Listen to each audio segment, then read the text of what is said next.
पूरी इतनी बड़ी दरार है और ये दरार सीधे यहाँ दीवार पे गई है जिसमें मेरा हाथ घुस जा रहा है। ये देखिए पूरा हाथ घुस जा रहा है यहाँ पे। फोर्जरी हो रही है एनओसीज के नाम पे, उन लोगों की एनओसी ली जा रही है जो मौके पे हैं ही नहीं।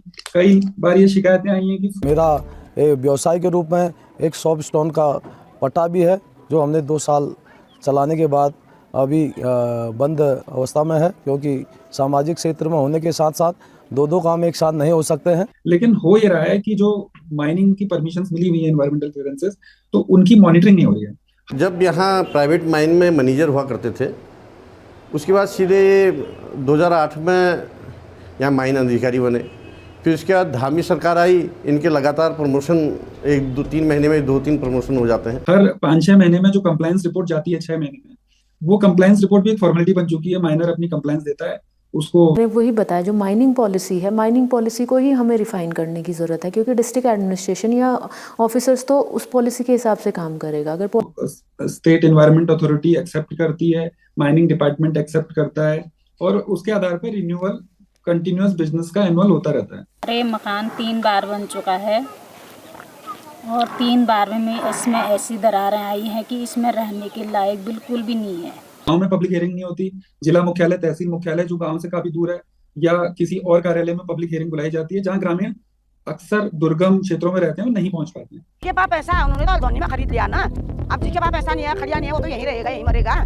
कि माइन से अधिक मात्रा में निकले, जिससे कि मालिक को भी 2 पैसा मिले और खेत मालिकों को भी मिले, मजदूरों को भी मिले, हम बेरोजगार जो लोग हैं जो यहाँ कार्य कर रहे हैं उनको भी 2 पैसा मिले। बागेश्वर में खनन पर रोक जो उत्तराखंड के हाईकोर्ट ने लगाई थी, कल उस पर सुप्रीम कोर्ट ने भी दखल देने से इनकार कर दिया। दोस्तों, एक वाद मित्र एमिकस क्यूरी बनाए गए थे दुष्यंत मैनाली साहब। जब वो बागेश्वर खनन का जायजा लेने के लिए हाईकोर्ट के वाद मित्र के रूप में गए तो उन्हें भी प्रभावित करने की कोशिश की गई, जिसका जिक्र उन्होंने अपनी रिपोर्ट में किया। और इस रिपोर्ट को पढ़ते ही हाईकोर्ट ने बागेश्वर में खड़िया माफिया पर जो है तत्काल लगाम लगा दी और अगली सुनवाई तक रोक लगा दी खड़िया पर।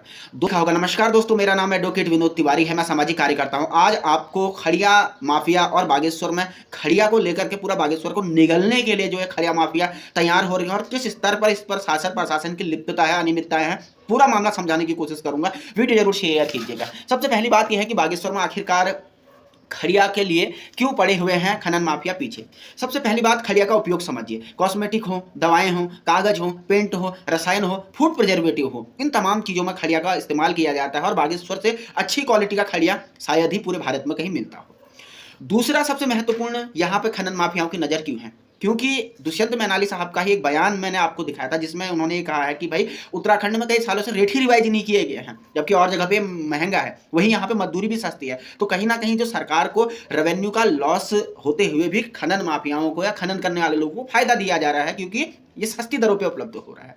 अब जो तीसरी सबसे बड़ी अनियमितता की बात आ रही है, यहाँ पर एक जिला खनन न्यास होता है, डिस्ट्रिक्ट माइनिंग ट्रस्ट होता है। इसमें कहा जाता है कि भाई 60% जो धनराशि होगी वो पेयजल, पर्यावरण, स्वास्थ्य, महिलाएं, इन चीज़ों पे खर्च की जाती है। लेकिन अनियमितता ये है कि इस पैसे को जिला प्रशासन की जरूरतों के रूप में खर्च किया गया है, ये सामने आया है, जबकि इन मदों पे कोई भी पैसा खर्च नहीं किया गया।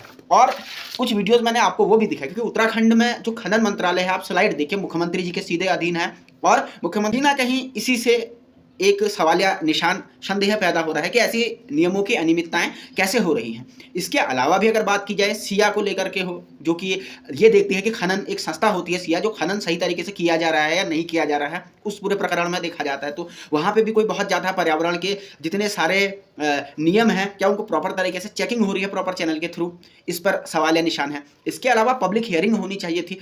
कहा जा रहा है कि पब्लिक हियरिंग इतनी दूर रखी जाती है जहाँ गाँव का आम आदमी पहुँच ही नहीं सकता है। तो ये तमाम तौर तरीके की चीज़ें जो हैं, इससे ये पता चला हाईकोर्ट को कि बागेश्वर में बहुत सारी अनियमितताएं हैं और कहीं ना कहीं अनियमितताओं को लेकर के हाईकोर्ट ने रोक लगा दी। अब आगे की राह इसमें क्या है, क्योंकि देखिए ये बात तो हाईकोर्ट ने भी माना है कि जो पर्यावरण खनन के लिए मानक थे उसको कहीं ना कहीं झटका पहुंचा है। बागेश्वर में लोगों के घरों में दीवारों में दरार आ गई, घर टूट रहे और पूरा बागेश्वर कहीं ना कहीं धसाव की कगार पर है।